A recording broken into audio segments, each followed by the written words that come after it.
Welcome back friends. तो पिछले साल इस प्लांट का वीडियो दिया था मैंने, कोई बिगिनर भी अब स्टाइल कर सकेगा इसी टैगलाइन के साथ। तो ये है इस वो प्लांट का डेवलपमेंट। देखिए एक शेप में आ गया है, प्रोग्रेसिव टेपर है, कुछ एरियल रूट्स भी है।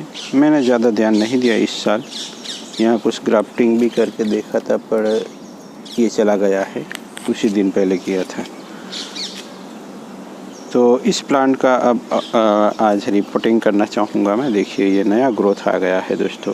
तो ये नया ग्रोथ जैसे ही शुरू होने वाला होता है, मैं थोड़े दिन लेट हूँ, इतने सारे प्लांट का रिपोर्टिंग करना है तो मुझे थोड़ा वक्त चाहिए था और वक्त बहुत कम मिलता है मुझे। तो कुछ पिछले साल अनवांटेड ब्रांचें निकाली थी इस प्लांट में से बहुत सारी, और अब आज भी निकालेंगे हम। और पहले उसका यूँ कह के ट्रिमिंग ही कर लेते हैं, डिफोलिएशन तो अपने आप हो जाएगा। यहाँ थोड़ा डाईबैक है। तो अब हमारे प्लांट दोस्तों शेप में आने लगे हैं। अगले साल हम बहुत सारे प्लांट को कोई बोनसाई पॉट तैयार करके उसी में ट्रांसफ़र करेंगे, यानी फाइनल पॉट कह सकते हैं उसको। तो दोस्तों आप भी इसी तरह से काम कर सकते हैं, और जब तक आप अपना डिसीजन लेके काम नहीं करेंगे तब तक आप ज़्यादा कुछ नहीं कर पाएंगे। सजेशन मांगने से अच्छा है आप खुद ट्राई करें और उसके रिलेटेड वीडियो देखें। मुझे भी शेयर कर सकते हैं, मैं उसके रिलेटेड जो वीडियो होगा वो आपको उसका लिंक शेयर कर दूंगा। अगर सजेशन चाहिए फेसबुक पे अपना प्लांट का पिक्चर शेयर कर सकते हैं, और उस प्लांट के रिलेटेड में वीडियोस आपको लिंक शेयर कर दूंगा। अगर ज़रूरत पड़ी तो नया वीडियो भी बनाऊंगा जिससे आप लोगों को हेल्प हो जाए। तो चलिए अब ट्रिमिंग तो हो गया है, अब डिफोलिएशन कुछ पत्ते बाकी है तो मैं डिफोलिएशन कर रहा हूँ।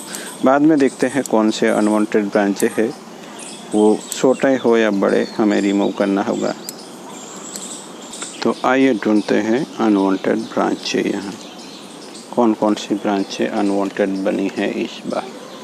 तो यहाँ देखिए इन सभी ब्रांचों में से ये अपवर्ड डायरेक्शन में है और ये लोअर डायरेक्शन में, और इन दोनों के बीच में अंतर कम है, जबकि आधे इंच से ज़्यादा होना चाहिए या 1 इंच से ज़्यादा। तो ये धीरे धीरे कम होता जाएगा, तो मैं इसे निकाल रहा हूँ। तो इसी तरह से आप सभी को चयन करना है। ये थोड़ा 1 इंच से बराबर है तो ये रहेगा, और मेन ब्रांच है वहीं से भी थोड़ा ज़्यादा अंतर होना चाहिए, अभी तो कम है पर रखते हैं इसे। तो कौन सी ब्रांच रखनी है नहीं रखनी है आपको डिसाइड करना है।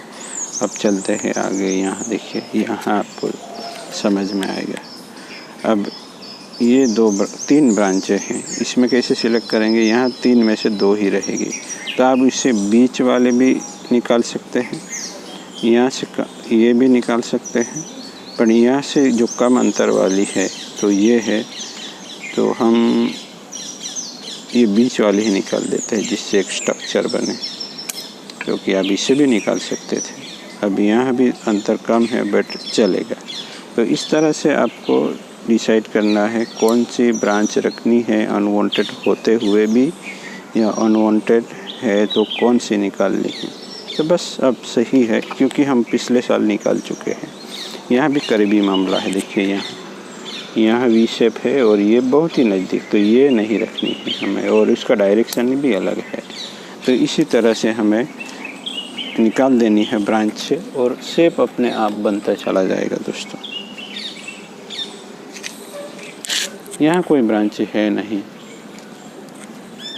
वो भी हम बैलेंस कर सकते हैं थोड़े इस ब्रांच को ऐसे झुका के और उसको अपवर्ड लेके। तो इसकी कोई दिक्कत है नहीं, बाद में भी हम ब्रांचें डेवलप कर सकते हैं। तो चलिए अब इस प्लांट की कुछ ब्रांच प्लेसमेंट भी कर सकते हैं, बट मुझे नहीं लगता अभी कुछ करेंगे। अब हम सीधे रिपोर्ट पे जाएंगे। थोड़े बहुत मूवमेंट दे दूंगा इन दोनों ब्रांचों को इस तरह से। देखते हैं रूट सिस्टम, हेयर कट ही करना है हमें, कुछ छोटे छोटे ही रूट है। पिछले साल रिपोर्ट किया था या नहीं पता नहीं, किया ही होगा तभी इस तरह का रूट सिस्टम है।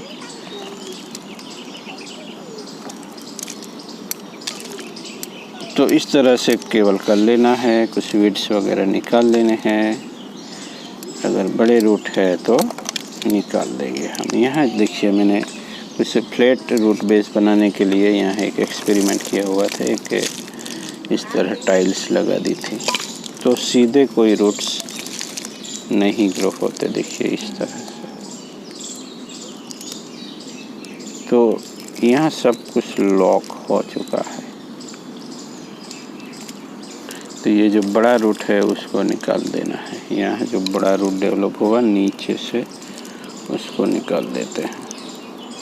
अब रूट कटिंग करने के लिए हम कोई भी सीजर इस्तेमाल कर सकते हैं, बट अच्छी वाली है तो यहाँ ना यूज़ करें क्योंकि कंकर वगैरह से नुकसान हो सकता है। क्योंकि मैं तो ठीक कर लेता हूँ तो मैं तो कोई भी सीजर कहीं भी इस्तेमाल कर लेता हूँ। तो चलिए यहाँ फंगिसाइड लगा दिया जाए। तो यहाँ रेडियल में रूट सिस्टम है सब जगह से, वो अच्छी बात है दोस्तों, ये हमें चाहिए। तो चलिए लगा देते हैं। तो इस तरह से सेट कर देना है। और ये सब एरियल रूट जो है उसका स्ट्रो भी मैं निकालना चाहता था पर अभी नहीं निकाले, बाद में देखते हैं। इसकी कोई दिक्कत नहीं क्योंकि ये जो डेवलपमेंट होगा रूट्स का तो वो भी एक स्टेम की तरह ही बन जाएंगे, ऐसा मुझे लगता है। तो चलिए प्लांट को लॉक कर दिया जाए। जब हम फाइनल पोट में रिपोर्टिंग करते हैं दोस्तों तो फ्रंट कौन सा है और पोट में कुछ कमियां होती है, रीम ख़राब होती है थोड़ी बहुत, वो सब देखते हुए हमें सिलेक्ट करना होता है कि कौन सी साइड फ्रंट रखी जाए। नहीं तो टूटा हुआ पोट होगा और आप उसे प्लांट के फ्रंट में सेट कर देंगे तो अच्छा नहीं लगेगा। तो पोट की हालत भी देखनी है, पोट की डिज़ाइन भी होती है। कभी कभी पोट में कुछ होता है ग्राफिक्स वगैरह, वो सब देखते हुए पोट का फ्रंट हमें डिसाइड करना है जब हम कोई डिज़ाइनर पोट इस्तेमाल कर रहे हैं तो, क्योंकि पोट और प्लांट का फ्रंट सही होना चाहिए। तो चलिए अब सॉइल मिक्स लगा लेते हैं। दोस्तों सॉइल मिक्स में एक जैसा ही इस्तेमाल करता हूँ, पर अगर सेलो पोट में आप पोट को प्लांट को लगा रहे हैं तो थोड़े फाइन कर लीजिए। ये ब्रिक पार्टिकल इतने हैं तो आप छोटे छोटे रखिए इस तरह से। यहाँ तो कुछ भी चलेगा, इसके हिसाब से 3 से 4-5 mm तक आप लगा सकते हैं। थोड़े मेहनत और ज़्यादा लगेगी, बाकी सब ठीक है। अब यहाँ मैं मेरा नाइफ इस्तेमाल कर रहा हूँ इस तरह सेट करने के लिए। स्पेशल डिज़ाइन करता हूँ मैं मेरे टूल्स। तब तक सॉइल सेट करनी है जब तक प्लांट स्टेबल नहीं हो जाता, यानी जब हम पोट को हिलाएंगे तो प्लांट अलग से हिलना नहीं चाहिए।